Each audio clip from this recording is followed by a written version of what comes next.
So my name is Steven Kessler. I've been a licensed psychotherapist for 30 years or more.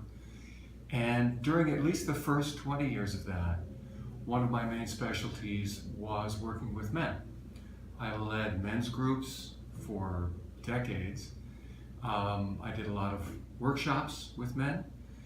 I was at a lot of men's conferences. I was in men's groups myself. And over the years, I began to notice that one of the things we didn't talk about, we didn't approach, was the whole question of circumcision. And I began to wonder about it. Because, if you stop and think about it, if we thought about cutting a baby girl's body genitally, cutting her genitals, we would know instantly this is bad. This is going to be bad for her. It will have repercussions. And I began wondering, how is it that we do that with baby boys and we think it won't make any difference? And I remembered that when I was a teenager in Germany, I was living on an American Army base in Munich in South Germany. And I remembered that I noticed this difference between the Americans and the Germans. That when the American soldiers would get drunk, they would want to fight. And when the Germans would get drunk, they would want to sing. And they would basically all sing until they were so drunk they were ready to pass out. And I started asking myself, why do the Americans want to fight? Now, there are a lot of factors here. The Germans were at home, they were with their families, they were in their own country. The Americans were far away from home. They were single young men. They were undoubtedly lonely. They were in the military, often not of their own choosing. This was before the volunteer army, so I imagine a lot of them had been drafted. But still, I began to wonder about this, and I began to wonder is there something in Americans, because we know that the percentage of Americans who have been circumcised is much higher than the percentage of European men.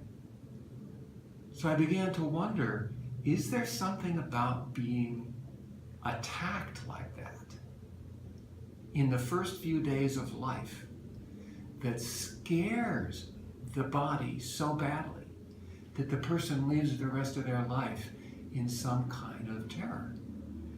That makes the person feel so unsafe inside that they think they need to fight a lot. I don't have an answer for that.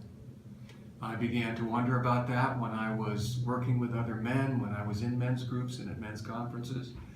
And I would occasionally bring the subject up. We would talk about it a little bit. I remember it was hard for us to kind of stay with the subject.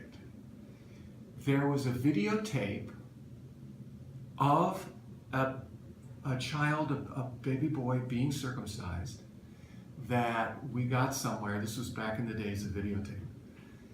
And I remember offering it to other guys to watch. I don't think anybody ever did. I remember trying to watch it myself, and what I noticed was I couldn't stay in the room. That I found reasons to stop it, to leave the room, to just get out of there. It was hard to watch, but I didn't really have reasons for why. It seemed it was much harder than it would have been to watch, a car accident or something like that. And I remember talking about this with various people, and one of them was a woman that I barely knew, I met somewhere, who was studying hypnotherapy, I think, or practicing hypnotherapy. And she offered to do hypnosis work with me, take me into trance, and take me back to the event of my own circumcision. And I was feeling very brave and very, I can handle this. Notice the tightened fist. And I said, yeah, let's do it. And we got together, and she started going through her process to take me into trance. And I started criticizing everything she was doing. I started deciding she was doing it wrong, and there was something wrong with this whole process, and I couldn't trust her, and we had to stop. And it was only later that I recognized, we did stop, it was only later that I recognized that that was one of my own classic defense strategies. To try to stop something, to try to deal with feeling overwhelmed or feeling terrified myself. That I gotta stop this and I've gotta retake control. I cannot surrender into this process. So again, I don't know for sure, it's only one data point. But it makes me wonder, there are a lot of data points. And it makes me wonder, how is it? What effect does it have on us as a nation? On the men of our nation? That so many of us were hurt so young. So in such a deep sort of primal way. Before we could think about it, before we could, in many ways, even remember it consciously. But the body remembers. That's one of the things that has continually come to the surface in trauma research. The body remembers everything. So there's no such thing as you just don't remember. Maybe you don't remember consciously because it was so awful the only thing you could do is shove it down into oblivion and never remember again. But it still organizes your behavior. So maybe that's something about us as a nation.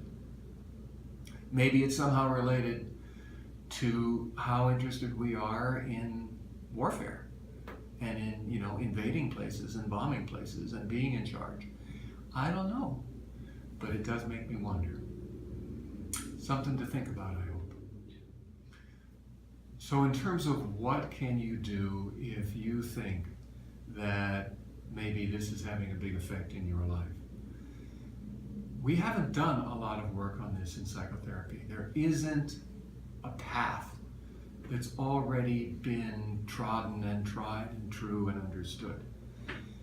The best I can say is this is going to be a very deep, very early trauma, and you're going to need to work with somebody who's very skilled at working with deeply unconscious trauma held in the body.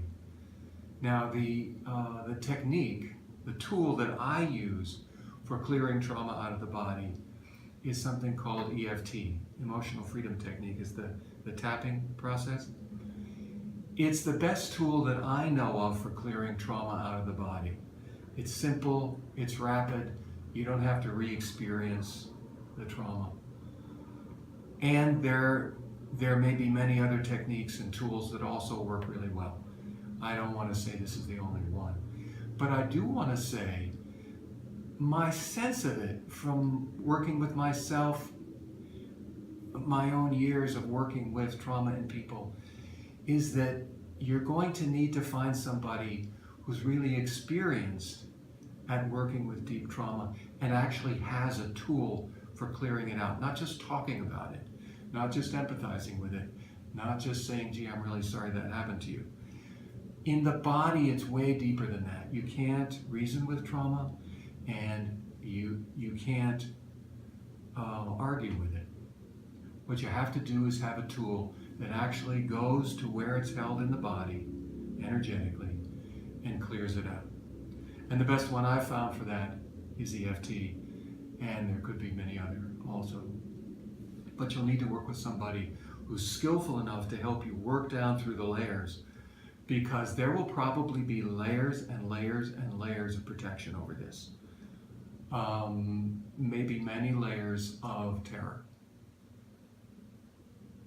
So just know that as you walk that path, as you pursue that.